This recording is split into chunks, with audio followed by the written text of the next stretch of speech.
Welcome to another episode of the Daring to Transcend podcast. I am so excited to have Brynn Ammon here today. And I probably screwed her name up again. But anyway, she'll tell you how to pronounce it shortly. She is a really amazing female leader, and I am thrilled to introduce you to her today. So stay tuned for another episode of the Daring to Transcend podcast.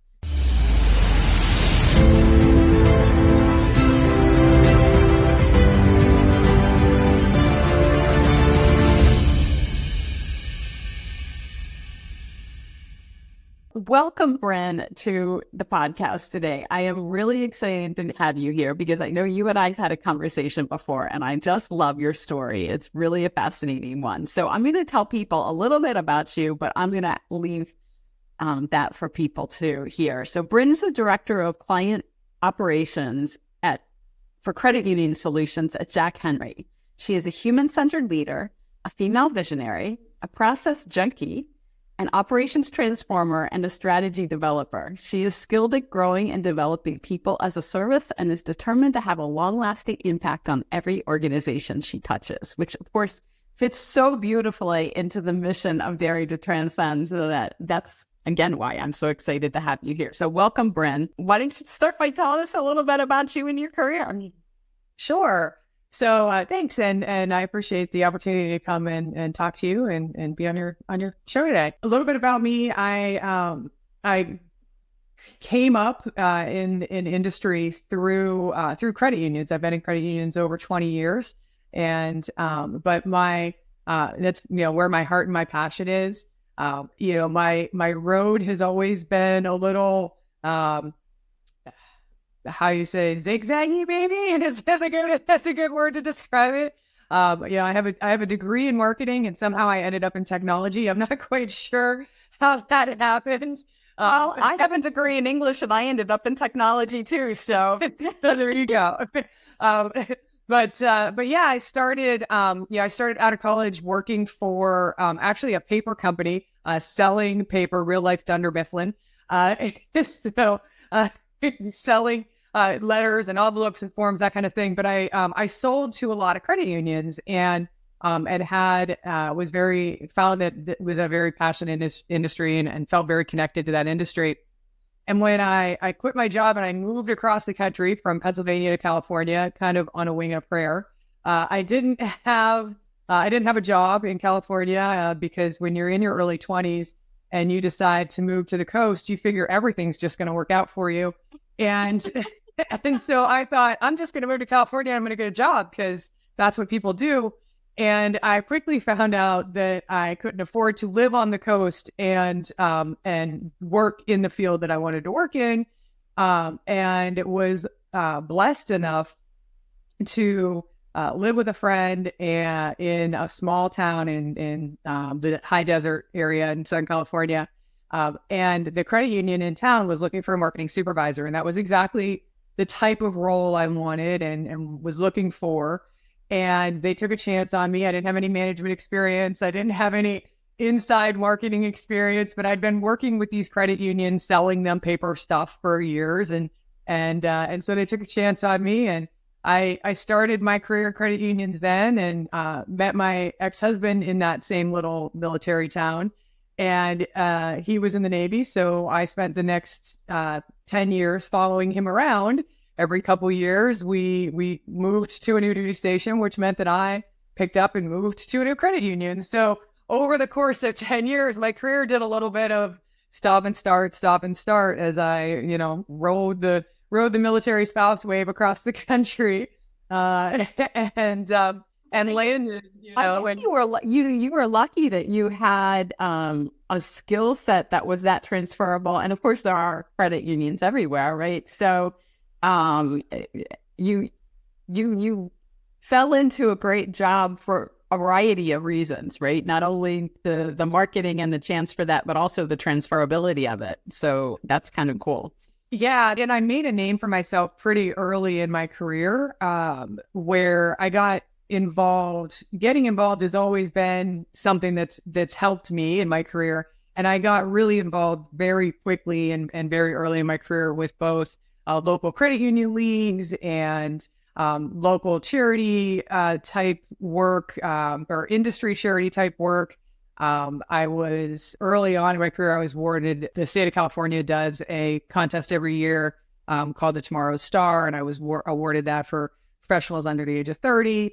And so I was making a name for myself fast in the industry just by being involved and being willing to be involved, which helped. Every time I went to move, I sent my resume to all the people that I had in my network and said, hey, now I need to go work in this city. What credit unions do we know? And, who can help me out? And that led to some of the shift in my career, where maybe I had to take a position that wasn't in management, or maybe I had to take a position that wasn't in marketing, or, I moved from marketing to product, or marketing to business development, back to marketing, back to business development. But it meant I had a job, and that was what I cared about at the time. Was I just needed a job, and I just needed a foot in the door. And then, once I had that opportunity to have a foot in the door, then I can make my own way, and I can pave my path once I'm inside, and was able to do that a number of times over as we moved across country. Yeah, that's really, and that's really interesting, because people always talk about the value of networking, right? Because obviously, networking, but people think of that. It sometimes gets such a bad rap, right? It gets such a, but if you can do it organically, like you did it with, belonging to the right organizations, volunteering, because to your point, a lot of people will show up, but not a lot of people will actually volunteer to do stuff. So it's pretty easy in that kind of networking situation, to make the contacts, get people to know you, because if you're volunteering, then you're sort of more visible. And, I love that you took that opportunity and then were able to leverage that out by kind of going deep into your industry. So I think that's a valuable skill set and lesson, no matter where people are in their careers. And I love that you were able to leverage that.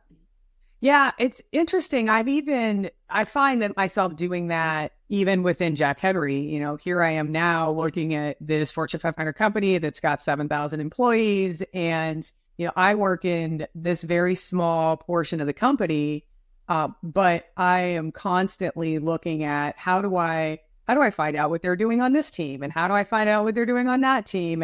And how can I use that information to better what we're doing on our team, or improve the services that we're providing to our customers, on this pocket that might be different than the customers that they're, working with over on that side of the company. And that power of the network is real, whether it's within the company or outside of the company. 100%. No, absolutely. And, I used to love doing that too. When I was in corporate, you going to other parts of the company and sitting down and talking to people, and what are you doing?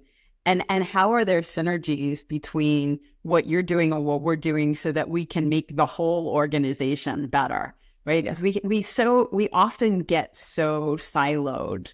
And it's easy to do because we're busy, right? And you're busy. You've got your job to do. You've got your stuff to do. And that's a great thing to do, is to really get to know an organization, even a little bit at a time, right? Obviously you're never going to learn 7,000 people at once, but a little bit at a time, you can chip away from it and, find the ones that are the most valuable to you. So let's back up a little bit though, because how did you get from bouncing around military, credit union, to now working for a Fortune 500 company? I know you're still involved in credit unions, but definitely from a different angle now. So how did that happen? So at the last shift that we made, one of the last shifts we made to Pensacola, Florida, where I live now, my ex-husband was up for one more set of orders to Norfolk, Virginia. And I didn't want to go because I had a really good thing going in Pensacola at the credit union that I worked at the time. And he went and he was going to go and was going to do a few years. He had 2.5 years left on his enlistment. He was going to go up, and then they were offering early retirement at the time. He was going to drop his paperwork for early retirement, get out from home. And he missed the window for early retirement. And we had an infant at the time, like baby infant. He was 6 months to 13 months while we were living separate lives. And so I was single momming with a newborn essentially, and he was in Norfolk by himself. And it just was one of those, I had to pick family over career. And so again, power of the network, I sent my resume to everybody that I had worked with through Jack Henry as an employee at the credit union, because we had worked on a number of projects together. And I said, okay, I need to work either in Norfolk or I need to be able to work remote, and who can help me? And the power of the network helped again. And there was an opportunity that Jack Henry needed someone in Norfolk specifically, and it just worked out, and it was a great opportunity for me. And I moved into consulting for Jack Henry with one of our credit union clients, and that was 11 years ago, and it's been a great move, one of the best moves I've ever made. That's amazing. That's so cool that again you were able to tap into that and shift into a different type of environment. So what made you want to switch from working in the credit union to doing the consulting and changing that? So at that point, it really was about just surviving with the family and finding something that I could continue to do that fed my professional career, but be where my husband was at the time. Right. And so, doing what I needed to do to keep our family together. And at the time I had transitioned. So I mentioned, marketing and business development, and I had kind of gone back and forth in marketing and business development over the couple credit unions that I had worked at. And at one point one of the credit unions I was at, we went through a series of mergers. And through that series of mergers, I transitioned into a project management role and really found a passion for project management, really enjoyed it. And I had been doing a lot of that work through marketing anyway, leading campaigns or building new products. And so it was an easy transition for me. And then when I moved to Pensacola, I went back into business development because that's what they had open. And then I had transitioned into project management again because they had a need and I had a skill.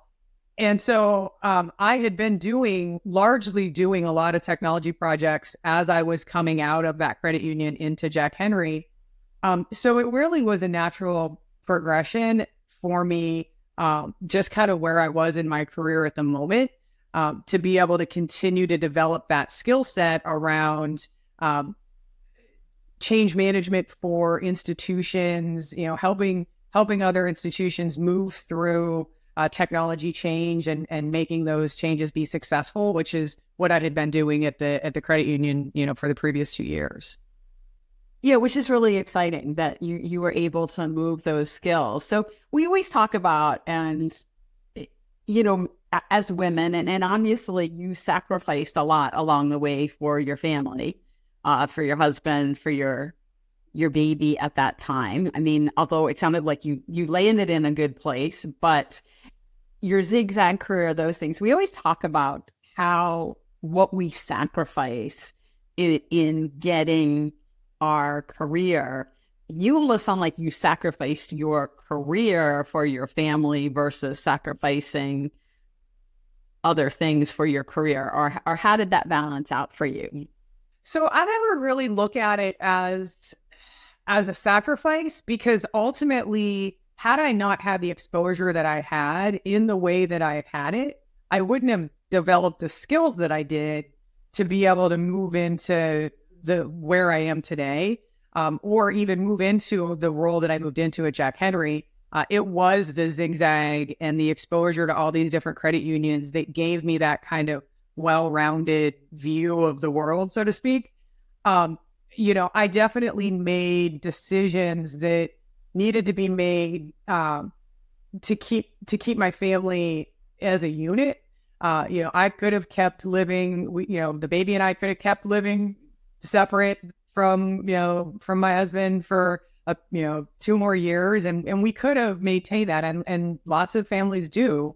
To keep kids in school, to keep whatever.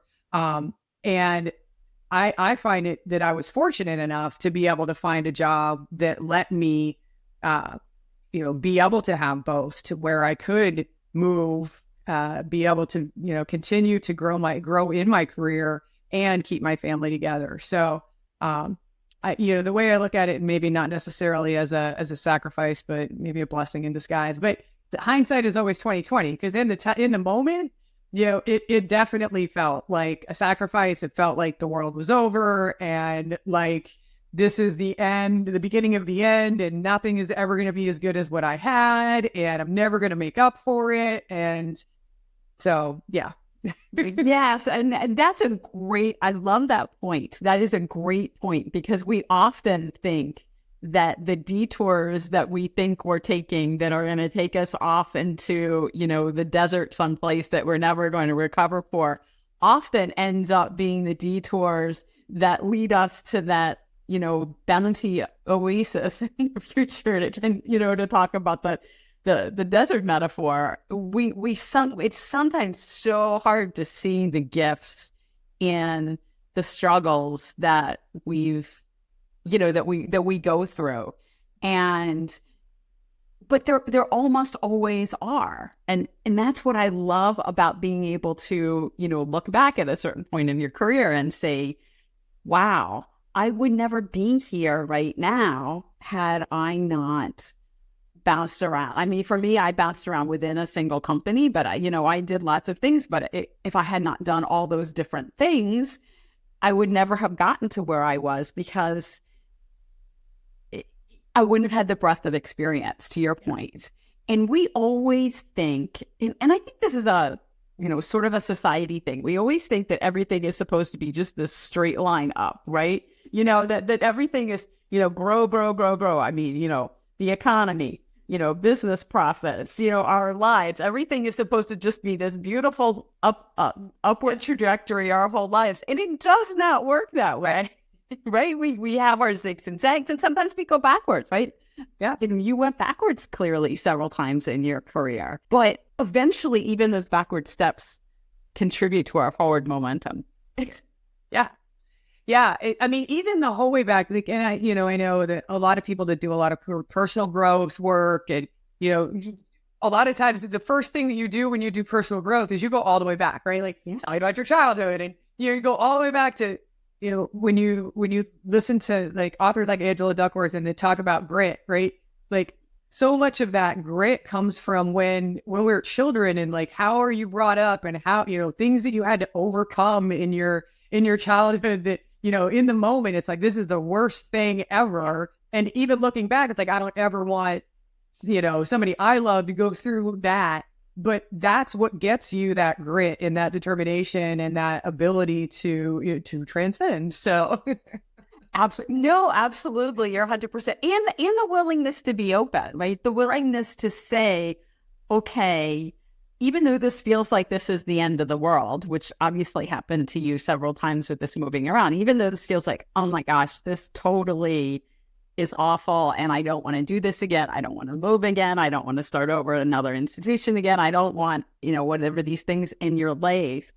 But you can get stuck in that, right? You can just get stuck in that negative mindset and say, okay, I'm just going to give up. I'm just going to give up, which clearly you did not. Clearly, you just made the best of every situation that you were moving along. So, okay, I'll ask the question.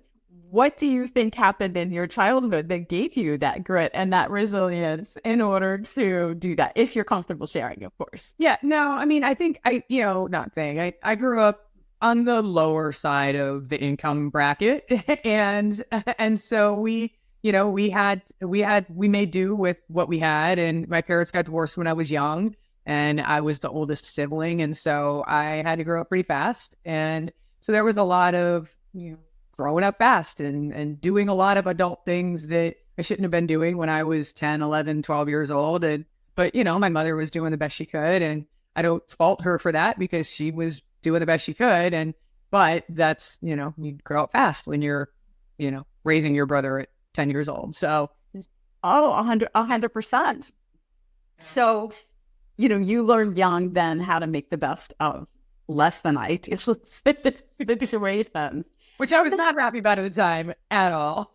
In hindsight, there is definitely 2020 because that took a long time to process.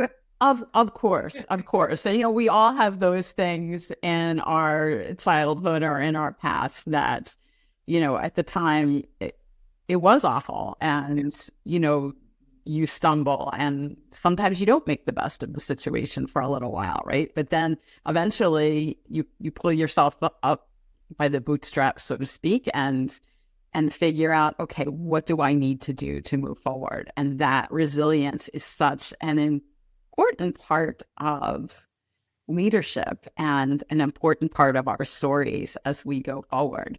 So I know you've had this zigzag career trajectory, and I always like to talk about for you, and I know, don't give away any secrets, but I always like to talk about what's next. And I like to, so the words that are coming to mind for you for what's next, and I'm going to see if they fit for it, are consistency,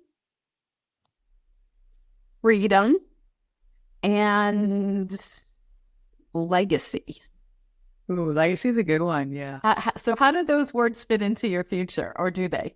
Yeah, no, I think consistency is interesting. I don't know that I would say that word, but yeah, that I could see that fitting. Legacy is definitely a big one for me, and freedom. Yeah, freedom. I think for me, freedom is freedom to choose what's next, freedom to write my own story, freedom to see the path the way that I want it to be, as opposed to the way that it needs to be. That I definitely see. But I am like right at this moment working on things that I know will be part of the legacy. And so yeah, that's definitely a big thing for me. Is I always want to leave something better than when I found it. And so that is important to me, to make sure that that the people that I work with feel that all the time, that they feel like I'm not just working with them to grow and leave them, but that I am working with them to leave them in a better place. So. Absolutely. So before we wrap up, there's another question that just popped into my mind to ask you. Is what kind of legacy, you said you want to leave organizations and people in a better place than you found it, but what does that look like? What does legacy look like for you on the bigger scale, like making an impact in the world? What does that look like for you? Oh man, that's really, really a good question. There's a couple different angles that as you're asking that question, my brain's like ding, ding, ding, ding, ding, ding, ding. So, sorry, I didn't mean to put you on the spot like that. I know it's really good. So I think there's probably 3 different paths that I would see, if I would sum it up. There's 3 different places I see. One would be knowing that there are individual people whose lives I have made better by sharing either my story or my knowledge, whether that's specific to my professional knowledge or whether that's my backstory, my origin story, and then that story resonates with them, and that then they're able to find some hope or some strength out of that then helps them succeed. So that I think would be one pathway that I would find happiness in legacy. The second would be setting up processes, procedures, and framework in the organizations and the groups and departments that I work with that allow those teams to perform better year over year after I'm gone, and to to really see the seeds of change sprout over time, so to speak. And then the last, obviously, got to come back to family, is knowing that that my son and my partner and our family continues to do good works in our community, and that my son becomes a responsible, contributing member of society. and he's 12, so we're still in the questionable phase. And then that he does good things with his life, and that I can see that I have that legacy as well. So I think that they would be those three things. Well, and those are really important. Those are really important things. And I love that you have that passion for leaving a legacy and leaving everything that you touch in a better place than when you found it, which of course is what we all want to do. I hope most of us want to do anyway. I know I do. Yeah. So absolutely. I love that. Well, thank you so much for being with us today, Brynn. I loved our conversation and I loved your story. I know it's going to be super inspiring to people. And if they want to get in touch with you or connect with you, tell our listeners how they can do that. Yeah, I'm on LinkedIn. It's Brynn Ammon, and that's where I'm at. Absolutely. And I'm Karen Ann Bulluck. You can find me also on LinkedIn at Karen Ann Bulluck, or my website at daringtotranscend.com. I've really enjoyed having Brynn with us today, and stay tuned for another episode of the Daring to Transcend podcast.